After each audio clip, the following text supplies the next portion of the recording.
all simple interactions like giving directions to a tourist, those are exempt. Any so-called investigatory encounter?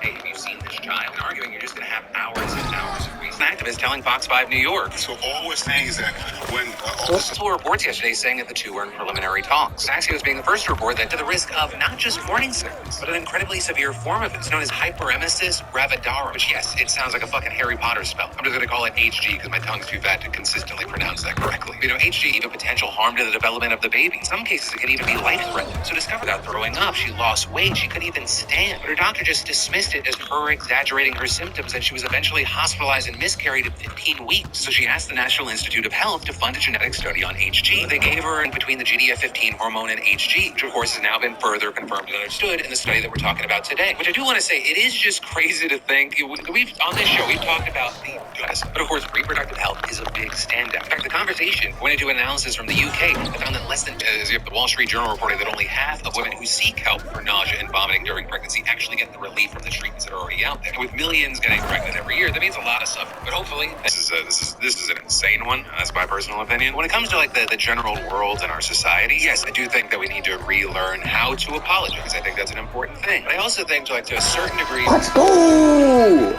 Let's go! how we accept apologies. Because while there are cases of like people